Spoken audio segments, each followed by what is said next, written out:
नमस्कार दोस्तों, मैं हूं प्रकाश चंद और आप देख रहे हैं एनपीएस बुलेटिन।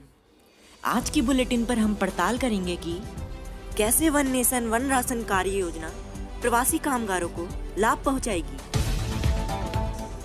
भारत में बिजली गिरने के कारण क्या क्या प्रभाव पड़ रहे हैं। उत्तराखंड में राज्य सरकार द्वारा लॉकडाउन कब तक बढ़ा दिया गया है। इस बार फ्रेंच ओपन पुरुष एकल टेनिस का खिताब किसने जीता। इन्हीं पड़तालों के बीच हम एक रिपोर्टिंग पेश करेंगे जिसे हमारे कक्षा 5वीं के साथी ने तैयार किया। आइए और मिलकर करते हैं इन विषयों पर पड़ताल। चलिए जानते हैं कोरोना महामारी के चलते भारत सरकार ने प्रवासी कामगारों को लाभ पहुंचाने के लिए क्या योजना बनाई है। यह जानकारी देने के लिए हमारे साथ है प्रमोद और आंचल।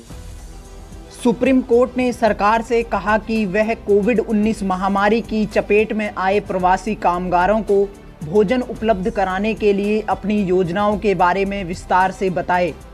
इस सवाल के जवाब में सरकार ने सोमवार को सुप्रीम कोर्ट को बताया कि one nation one ration card योजना खाद्य सुरक्षा को पोर्टेबल बनाती है और प्रवासी मजदूरों के लिए तैयार की गई है।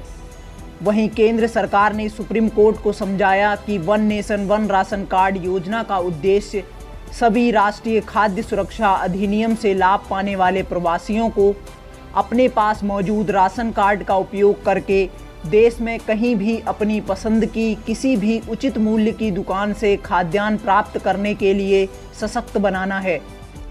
The Supreme Court has asked the government to detail its schemes to provide food to migrant workers hit by the COVID-19 pandemic. In answer to that question, the government told the Supreme Court on Monday that One Nation, One Ration Card scheme makes food security portable and is tailor-made for migrant laborers. One Nation, One Ration Card ONORC plan aims to empower all National Food Security Act migrant beneficiaries to access food grains from any fair price shop FPS of their choice anywhere in the country by using their same existing ration card, the center explained in the Supreme Court.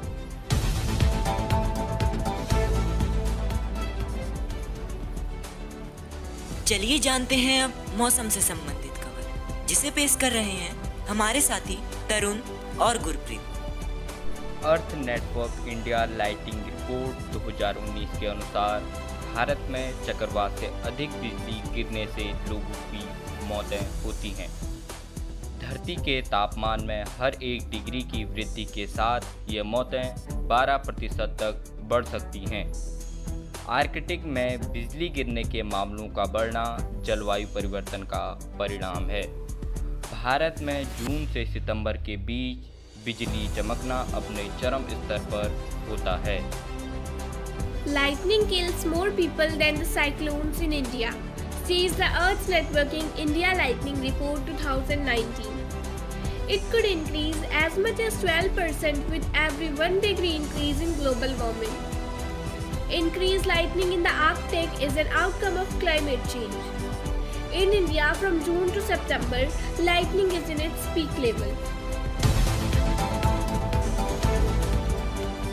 पिछले कुछ दिनों से lockdown बढ़ता ही जा रहा। चलिए देखते हैं हाल ही में उत्तराखंड सरकार ने इस विषय पर क्या फैसला लिया। और यह जानकारी देने के लिए हमारे साथ हैं बबीता और दिया।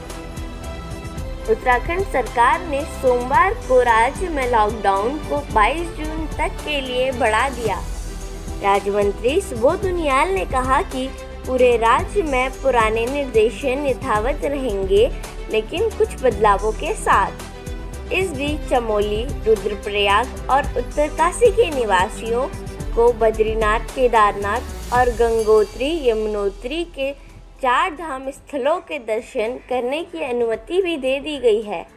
The Uttarakhand government on Monday extended the lockdown in the state till June 22. State Minister Subodh Unial said that old guidelines will remain in place across the state but with some changes. Meanwhile, the residents of Chamoli, Rudraprayag and Uttarkashi have been permitted to visit the Char Dham sites of Badrinath, Kedarnath and Gangotri Yamunotri.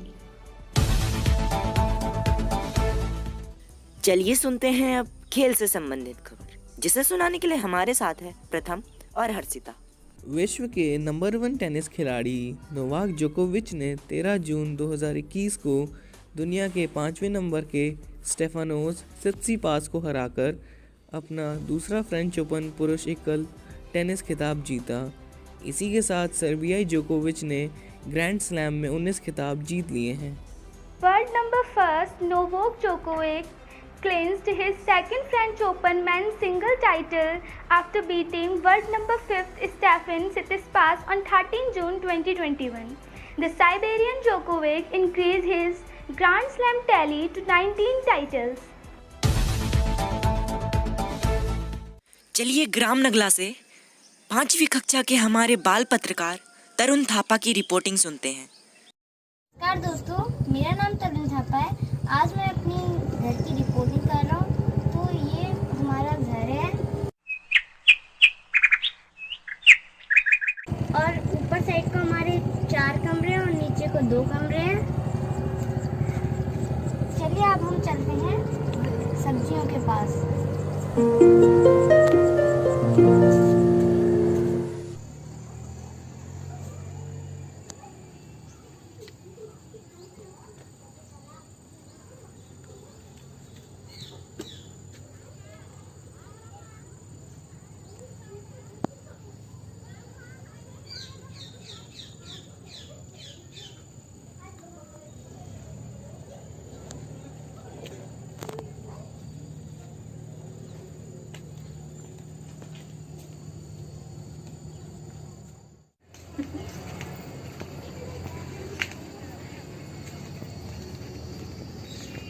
तो ये हमारे लौकी की bell है जो ये अभी लग रही है। इसमें फ्लावर्स भी नहीं आए हैं और इसमें फ्लावर्स आएंगे।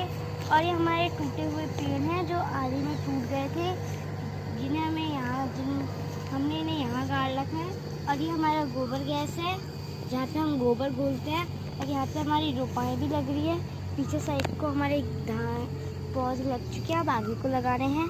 तो चलते हैं आगे।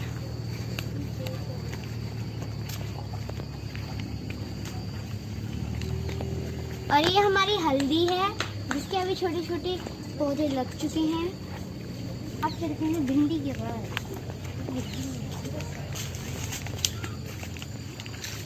तो ये हमारी भिंडी है जो लग चुकी है, वहाँ पे अभी और लगेंगी।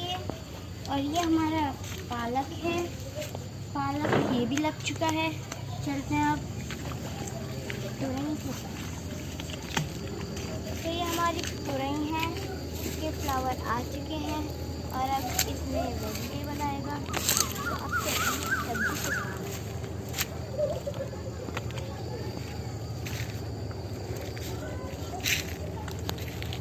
तो ये हमारी कद्दू की बेलें हैं, इसमें भी फ्लावर्स आ रहे हैं और अब फ्लावर्स के बाद इसमें भी वेजिटेबल आएगा। अब चलते हैं अपने फ्लावर्स के पास।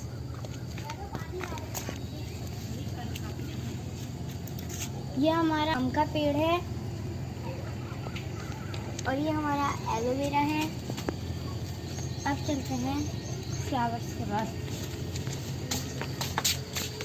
और ये हमारे फ्लावर्स हैं, ये हमारी तुलसी है, ये भी हमारे फ्लावर्स में है सारे। और ये है हमारा मनी प्लांट।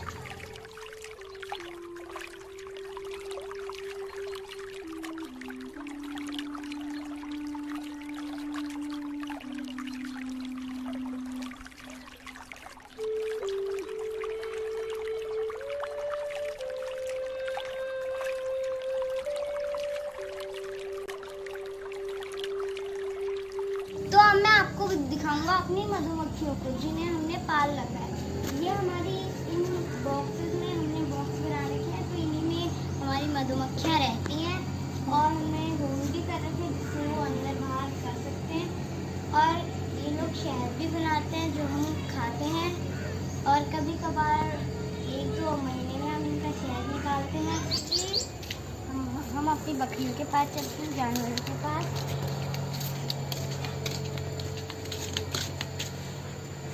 तो ये हमारी बकरियां हैं, बकरियों के बच्चे हैं। अब हम चलते हैं गायों के पास।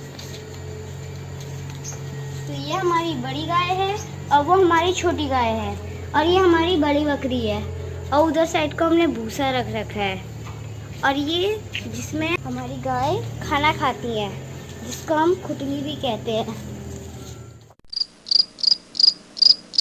मेरी वीडियो देखने के लिए आप सबका धन्यवाद।